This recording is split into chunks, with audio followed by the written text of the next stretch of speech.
Now, after the back and forth that we have been seeing of tariffs being imposed by the United States of America of 34% to China, and China retaliating back with the same tariff, so many of the investors wonder what is going to happen in the near future, especially for our very own NEO. I mean, one thing that we know, all of us, is that NEO is not selling cars as yet in the United States of America, because it's been the a hard nut to crack for NEO to achieve that, or for NEO to start selling cars in the United States of America. And these tariffs, honestly, they make it even more difficult for NEO to penetrate the US market, which will be a very good market, because I can tell you now there are quite a number of people that would really love to buy or own NEO cars in the US. But these tariffs that we have been seeing, all of a sudden, it's something that hinders, of course, the Chinese EV makers to penetrate the US market. I mean, ever since Donald Trump became president, the total tariff that he has imposed onto China is already over 50%, which means that this is something that is not good.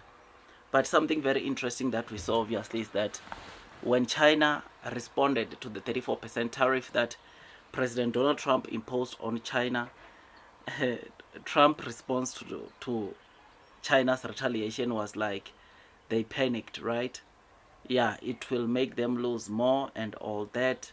Many of you will know that back in October, November of last year, China obviously announced a massive stimulus of $1.4 trillion, catering also for what might happen, or things like these that are happening between the United States of America and China. China already knew that things like this could happen, but anyways, I don't want to discuss or go deep into that. But what I want to tell you is that NEO, based on the two-way tariff increase that we've seen from both countries, NEO is not affected by much. But Tesla, however, it might be a different ball game, because this 34% of tariff increase that China has imposed on all of the exports coming from the United States of America into China, it includes some of the parts that Tesla is using to build their cars in China, right? And this, obviously, with that 34% tariff increase, we all know it's going to end up making Tesla to adjust their price, because they'll just be selling and gross margins are going to be seriously compromised. Whereas on the other hand, because NEO is not, of course, selling in the United States of America, this impact is not yet there. Yes, there might be some few chips, or some chips which they are getting from NVIDIA, which they can be imposed with that tariff, or 34% tariff that President Trump announced onto China. But it's not that much. The impact won't be that much, because look, NEO is not selling their cars as yet into the United States of America. But when you look into Tesla, Tesla is selling their cars into China. And guess what? China is one of the countries where Tesla sell most cars. If my memory serves me well, China, it is the country where Tesla sells the most cars, even more cars than the kind of cars they sell in the United States, if my memory serves me well, which is something that shows you that China is a very important market for Tesla. And because of this back and forth, this can temper, this can trigger, this can continue slow down the growth that we see into Tesla and other US car companies selling their cars in China, because it's not Tesla only. Yes, I'm talking about Tesla.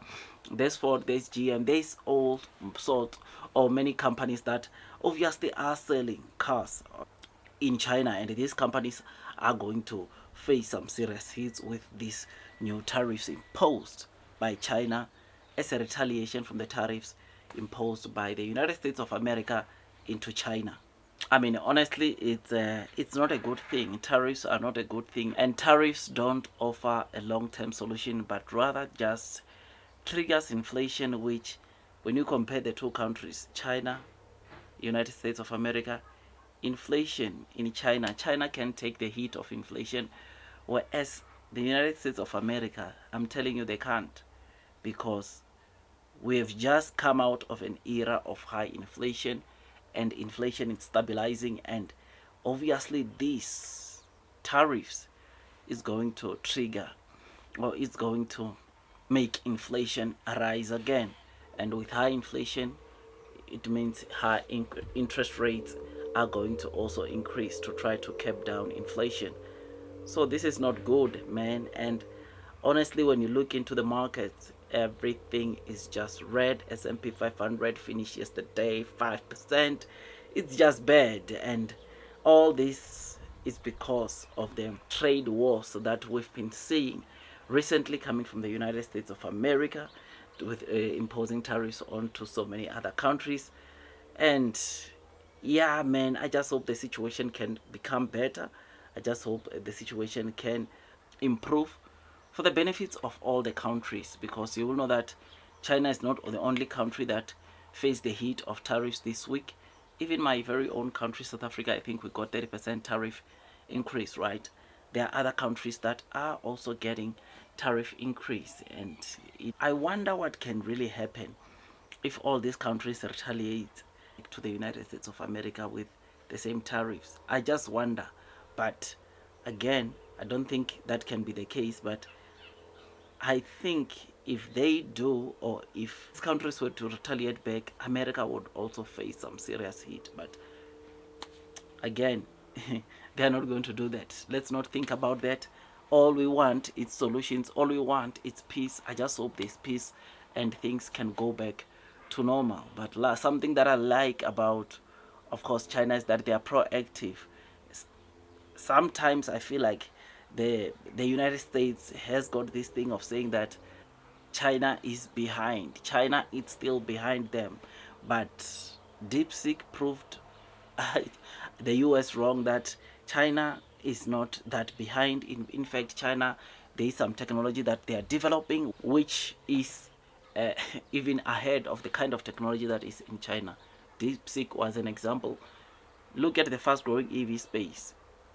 US, or the United States of America, cannot compete with China when it comes to EV market, right?